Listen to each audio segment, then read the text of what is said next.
આજે તો ખાસ મિત્રોમાંથી કે માથાકૂટ, કારણ કે પેલા મિત્રએ બીજા મિત્રને મૂક્યો થોડા ટાઈમ માટે બીજી ગૌશાળામાં.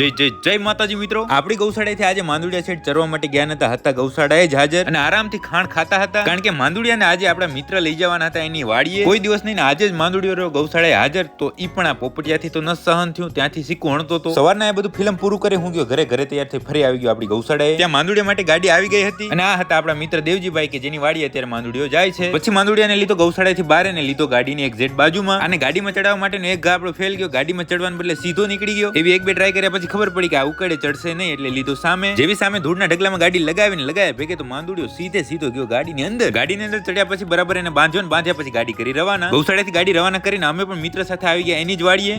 વાડીએ પહોંચીને માંદુડિયા સેટ બેસી ગયા નીચા. તમે આ વાડી જુઓ કેવી સરસ છે, જાણે કાઠિયાવાડમાં હોય. બસ થોડી વારની અંદર આ સાહેબ થઈ ગયા ઉભા ને ધીમે કરતા પછી આવી ગયા ગાડીથી નીચા. અત્યારે સાહેબને આ જગ્યામાં રહેવાનું છે એટલે પછી ઢારિયાનો દરવાજો મેં ખોલ્યો. એ જોઈ માંદુડિયો એના ખાસ ભાઈબંધ હર્ષદ ઉપર ગરમ થઈ ગયો. આ બધા હતા માંદુડિયાના નવા થોડા ટાઈમ માટેના સાથીદારો. પછી આવા ધીમે ઢારિયાની અંદર એન્ટર થયો. માંદુડિયો અંદર ગયા ભેગે સેટ થઈ ગયો ને બધા સાથે હળી મળી ગયો. પછી અમે વાડીના ખૂબ સરસ અને મીઠા બોરનો લાભ લીધો. બસ આટલું જ કામ ઓકે કર્યું, ત્યાં પડી ગઈ રાત. અને અત્યારે આપણા મહેમાન થયા હતા રવેચનગરના આપણા મિત્રો. અત્યારે મોડી રાત્રે કેમ આપણે મહેમાન થયા તમને કાલના વ્લોગની અંદર ખબર પડી જશે. તો ભલે મિત્રો હવે આજનો દિવસ પૂરો, આજનો વ્લોગ પૂરો. તમે લાઈક કોમેન્ટ શેર કરવાનું ના ભૂલતા.